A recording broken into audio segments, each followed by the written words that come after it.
बिस्मिल्लाहिर्रहमानिर्रहीम। आज हम क्लास 9th के जो अपकमिंग एग्ज़ाम आने वाला है उसके बारे में कुछ इम्पोर्टेंट क्वेश्चन डिस्कस करेंगे। इस लेक्चर में हम दो चैप्टर को कवर करेंगे, जो हमारे पास फंडामेंटल ऑफ केमिस्ट्री है और दूसरा स्ट्रक्चर ऑफ एटम। इसके इम्पोर्टेंट क्वेश्चंस हम आपके साथ शेयर करेंगे, तो ख़ुद भी ये क्वेश्चन देखिए और अपने दोस्तों के साथ भी शेयर करें कि उनको कुछ फ़ायदा हो जाए, क्योंकि अभी एग्ज़ाम जो है ना वो बहुत क़रीब है और जिन बच्चों ने काम मतलब ज़्यादा नहीं किया तो उनके लिए एक अच्छा मौका है कि वो ये सेलेक्टेड क्वेश्चन देख ले और अपकमिंग एग्ज़ाम में अच्छे मार्क्स ले ले। हम स्टार्ट लेते हैं फर्स्ट चैप्टर से, जो हमारे पास है फंडामेंटल्स ऑफ केमिस्ट्री। तो इसमें जो इम्पोर्टेंट क्वेश्चन है ना, तो आप लोगों ने calculate the number of moles 5 gram of ice. जितने भी मोल से रिलेटेड क्वेश्चन है वो प्रॉब्लम से उसको सॉल्व करना होगा आपको, सही है। For example calculate the number of moles of 5 gram of ice के 5 ग्राम ऑफ आइस में कितने नंबर ऑफ मोल्स है। या इस तरह भी आ सकता है क्वेश्चन के calculate the mass of 25 gram of nitrogen and 14 gram of oxygen.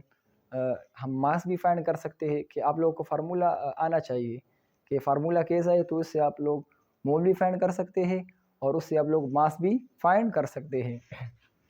तो इस तरह आपने मोल और एवोगाड्रो नंबर को भी डिटेल से देखना है, उनके जो फार्मूला है वो भी डिटेल से देखने हैं कि calculate the number of particles of 15 gram of sulphur के मोल से हम जो मोल का फार्मूला है उससे हम नंबर ऑफ पार्टिकल कैसे फाइंड कर सकते हैं, उससे हम मास कैसे फाइंड कर सकते हैं, उससे हम मोल कैसे फाइंड कर सकते हैं। ये तीनों आपको आनी चाहिए। जो हमारे पास मॉलिक्यूलर मासेस है उनके फाइंड करने का तरीका भी आप लोगों को आना चाहिए।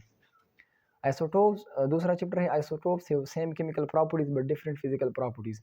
इस तरह आप लोगों ने आइसोटोप्स से रिलेटेड क्वेश्चंस को भी देखना है कि कार्बन के कितने आइसोटोप्स है, उनका स्ट्रक्चर आपको आनी चाहिए।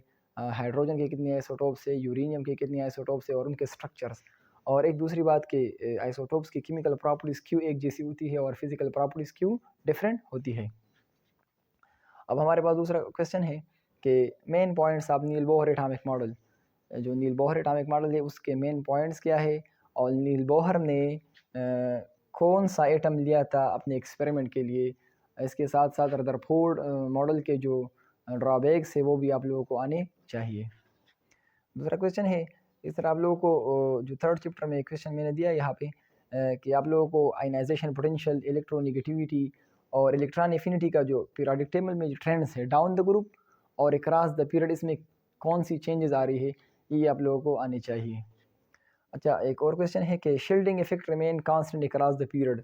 जो शील्डिंग इफेक्ट है वो अक्रॉस द पीरियड क्यों कांस्टेंट होता है, उसका रीज़न आप लोगों को पता होना चाहिए। एक और क्वेश्चन है why S block have only 2 groups. कि एस ब्लॉक के जो एस ब्लॉक है ना पीरियोडिक टेबल में, उसमें 2 ग्रुप्स क्यों है।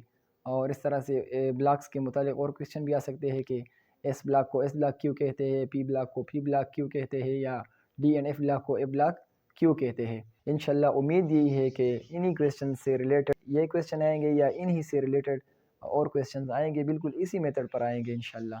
ये हमने आज 2 चैप्टर कवर कर लिए हैं। नेक्स्ट लेक्चर में हम पीरियोडिसिटी ऑफ प्रॉपर्टीज़ जो है और जो दूसरे चैप्टर्स है उनके भी मैं इंपॉर्टेंट क्वेश्चंस आप लोगों को कराऊंगा। ये आप लोग ख़ुद भी देखिए और अपने दोस्तों के साथ भी शेयर कीजिए ताकि उन लोगों को भी फ़ायदा पहुंच सके।